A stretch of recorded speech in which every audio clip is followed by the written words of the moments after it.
Hello बच्चों, let's read this question. Six equal resistances are connected between the points P, Q and R as shown in the figure. Then the net resistance will be maximum between.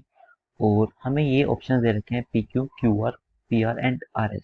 तो हमें जो circuit है इसको solve करना पड़ेगा और हमें ये चेक करना पड़ेगा कि किन पॉइंट्स के बीच resistance basically R equivalent maximum है. तो क्वेश्चन करने से पहले मैं इस क्वेश्चन से रिलेटेड की कंसेप्ट बता देता हूँ. इसमें की कंसेप्ट क्या है. ऐसे क्वेश्चंस में हमें सबसे पहले सीरीज पैरेलल ही लगाना होता है और सीरीज पैरेलल लगा के हमें आर इक्विवेलेंट कैलकुलेट करना पड़ता है.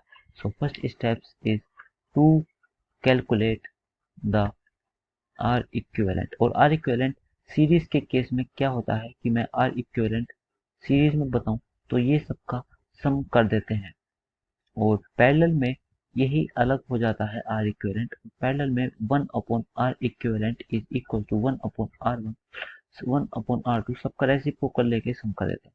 तो ये दो चीज थी जो सीरीज और पैरेलल में लगानी थी और ये यहाँ पे यूज होगी बिकॉज ये वाला जो रेजिस्टेंस है क्यू आर के बीच ये और ये पैरेलल में है. ये ये ये भी पैरेलल में है और ये सब जो आने वाले हैं लेट से इसका रेजिस्टेंस जो आएगा वो मैं आर डैश कह देता हूँ और इसका जो रेजिस्टेंस आएगा लेट से वो आर डबल डैश कह देता हूँ और ये वाला रेजिस्टेंस आर. तो ये तीनों सीरीज में हो जाएंगे. तो ऐसे ही करके हमें कैलकुलेट करना पड़ेगा और इसको तो यहीं पे कैलकुलेट कर लेते हैं कि जो ये पी आर के बीच जो इक्विवेलेंट रेजिस्टेंस आ जाएगा आर डैश इसकी वैल्यू हो जाएगी आर बाय 3 और ये जो क्यू आर के बीच इक्विवेलेंट रेजिस्टेंस आएगा which is R double dash इसकी वैल्यू हो जाएगी आर बाय 2 और पी क्यू के बीच में तो आर है ही ऑलरेडी. अब हम एक सिंपलेस्ट डायग्राम लिखते हैं. तो यहाँ पे जो आपका सर्किट सोल्व करके आया है वो सिंपली अब यहाँ पर ड्रॉ करते हैं क्योंकि उसकी मदद चाहिए हमें. ये जो P पॉइंट है ये Q पॉइंट है ये R पॉइंट है. PR के बीच रेजिस्टेंस R डैश था जो कि वैल्यू R बाय 3 थी और इसके बीच तो R और इसके पास जो R double dash this equals to R by 2. अब हमें इसको सोल्व करना पड़ेगा.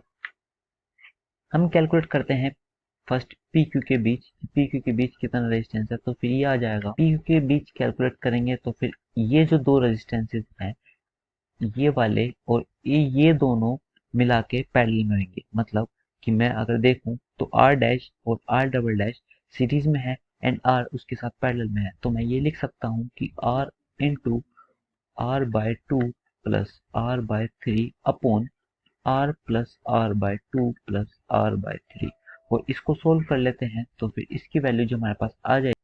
सो this comes out to be R into 6 this is 5R upon जो नीचे आएगा दिस इज 6 अपॉन 11R. तो एक R से एक R कैंसर 6 से 6 कैंसर एंड यहाँ से आपके रेजिस्टेंस की वैल्यू आ जाएगी PQ के बीच जो कि 5 अपॉन 11R होने वाली है. तो मैं इसको इक्वेशन नंबर 1 बोल देता हूँ. तो ऐसे ही QR एंड PR के बीच रेजिस्टेंस सोल्व करेंगे तो हमारे पास वैल्यू आ जाएगी. पहले QR के लिए सोल्व कर देते हैं. यह आ जाएगा R by 2 into R plus R by 3 upon तो समेशन सबका सेम ही रहने वाला है विच इज 11R बाय 6 और इसकी वैल्यू आपके पास 4R अपॉन 6 आने वाली है.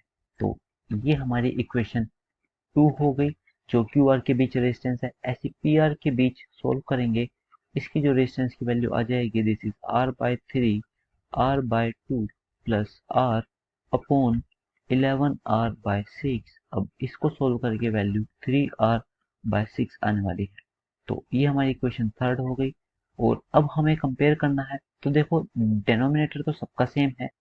अगर मैं P Q Q R and P R के रेजिस्टेंसेस लिखूं तो फिर ये कुछ इस रेशियो में आएंगे कि 5R ratio 4R ratio 3R. तो हाँ हमें दिख रहा है कि ये जो पी क्यू है इसका रेजिस्टेंस ज़्यादा है as compare to Q R and P R के. तो इसलिए जो हमारा ए ऑप्शन है which is P and Q ये सही होने वाला है. I hope you guys understand this. So thank you so much. Take care.